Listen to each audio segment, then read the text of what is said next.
Hey guys, welcome back to the channel. I'm Justin Davis. Today I have a fun review for you. We're going to check out the Eachine E160. This is kind of like a beginner to expert advanced flying heli. You can start off with stabilization with this little heli, and you can flip into 3D mode and do some pretty extreme 3D maneuvers like tic-tocs, funnels, and all that good stuff. Learn how to fly it inverted. It's also pretty durable. I've had some bumps and crashes with it, and I haven't broke or even separated some of the plastic links in the head. The head is also all metal. It is flying on a 2S 700 milliamp battery, and this one's going to get you about 5 minutes flight time with some extreme 3D, or around 8 minutes flying time if you're just kind of generally flying around with some sport flying. Now, what's cool about this one is it is kind of, it is that updated version of the XK K130, a little bit longer tail here for 160 stretch. We have a plastic main gear, which is okay, but they give you an extra one in the box, which is cool. An extra tail rotor, and you get an extra set of blades here. It has fairly durable, sort of unbreakable type of landing gear. It does have digital metal gear servos. We have underneath the canopy a pretty awesome brushless motor here. This is the Hulk brushless motor, and it is a 1312 brushless motor. Also on the stabilized flight controller on here, this is kind of cool. It does bind up FHSS on here, which is this Futaba standard, and you can also put on an additional receiver on here for DSMX, DSM2, and even S-Bus and PPM are supported on here. There's two little plugs right on top of the flight controller that you can plug in a 3-pin JST to and wire it up to your receiver. So you also have your ESC on the bottom, coming out down to an XT30 on here, which is nice because this is going to give more power in this heli than just running a standard JST. Some of the older style helis, maybe even 2 to 3 years ago, used to use the little red JST connectors for 2S, and it just didn't give us quite as much power. So this is a much larger motor, ESC flight controller combo with digital metal gear servos, all metal head, carbon fiber tail boom, and a new brushless motor on the tail. So this holds pretty good in some 3D maneuvers, but I'm pretty happy with the overall design. The price is around $180 for just the heli by itself. If you want to throw in the transmitter, the Eachine E6 along with it, you can get this one for around $200 with 4 batteries in the box. So pretty decent price. But let's go out now. Let's do some flying with it. We'll do some line of sight flying. We'll check out stabilized mode. We'll do the 3D mode. And just for fun, I'm gonna see if this thing will carry a GoPro. Here we go, guys. Let's do some flying. Okay, guys, let's go ahead and get the E160 up in the air. Got the 2S 700 milliamp battery in there. Let's go ahead and spool it up.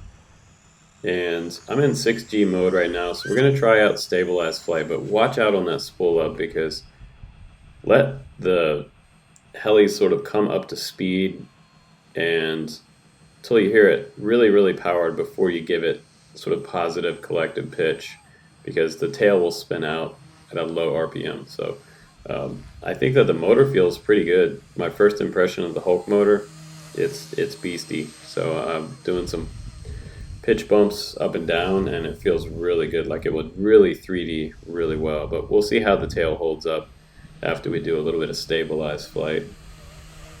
So for the beginners, the great thing about this heli is that you really could learn your orientation hovering first. The pitch bump seems to be really great, almost a little bit aggressive at times for a beginner.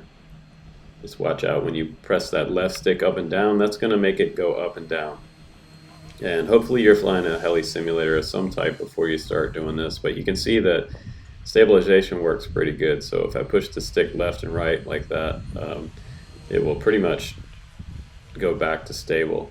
And then hands off, it does drift in the wind. It doesn't have like an altitude hold, it doesn't have positioning holding, no GPS on this one. It would be cool to see position hold on something this small. They do make some smaller GPSs that Banggood Eachine could probably put on this little heli. There's a BN220, I believe, that would fit it. If they would just wire it into a new flight controller, that'd be really neat. And you could also have return to home. But forward flying, I was impressed because it is actually quite fast in stability mode. And new guys, you want to watch out for that sort of loss of altitude when you're doing forward flight. So you got to think about your altitude, because again, guys, you don't have altitude hold. But it seems really capable and sounds really, really good in the air. Really liking the way this heli sounds in the air. It sounds like one of the more expensive blade, full metal blinged out helis that I've flown in the past. Pretty decent quality. So stability mode is looking good. I think we should put it down real quick, and let me go ahead and switch into the 3D mode, and we'll play around with idle up as well. That's on the top left hand part of the transmitter, and that'll give you about 85% throttle. It's not maxed out to around 100% throttle, which is kind of a protection for that power system. So, but looking pretty good. Now I'm going to go ahead and switch into 3D. And I've got throttle hold on right now. That's very important for new guys to hit throttle hold before you take off. When you're plugging in the battery, it's a good idea to have throttle hold on so you don't accidentally spool up and hit yourself. Now I'm in 3D mode, and once I'm into idle up, I can start doing some flips and rolls. And when I go inverted with idle up on, what happens is it maintains that 85% throttle no matter where the stick is. You just have to be careful. If you're new, you crash and idle up, a lot of stuff can break. Right there I just did a little flip playing around without being in idle up, but I'm just going to do some basic stuff with this. A little inverted loop there, tail down loop. Seems to be pretty good. Really a lot more aggressive pitch bumps up and down with idle up on. And you can practice some very mild type of 3D maneuvers with this heli. I wouldn't say that this would be a total pro heli. I think if a pro guy had it, he could probably just about do anything with it, but it does flip very, very easy, very solid. It feels like I'm flying a bigger heli, something like a 200 to 300 class. It has a nice stable feel to it, which I like a lot. And the smaller they are, the harder they are to see to 3D, so keep that in mind if you're new. There's a nice little tick-tock. It will do tick-tocks. Just need to get it to hold a little more. It's really fun. That Hulk motor really seems to give it a good amount of power. Now we'll go for aileron roll. It did that perfect. No problem there. But overall, I think it would be a good 3D trainer. Really nice flying helicopter. And I did have, I had a couple crashes with this one so far. I've had it about 2 weeks, and it still hasn't stripped any gears. I haven't torn anything up in the head. And now I'm back on the ground in one piece, you guys. So should we try to put the GoPro on there? Should we try to see if this little heli can lift a full-size GoPro?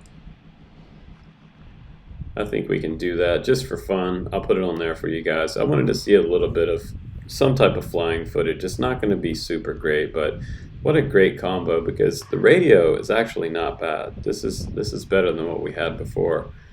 It feels like a normal size transmitter with these gimbals, and the sticks aren't overly tight, which makes it nice to fly.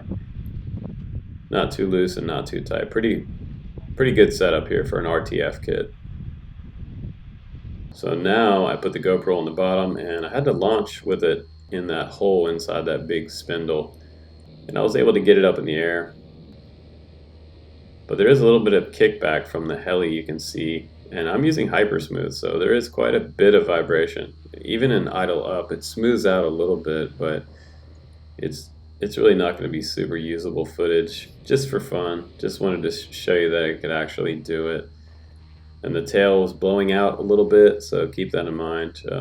Don't try this at home, but I just wanted you guys to see some fun footage. And tried to land, but not quite.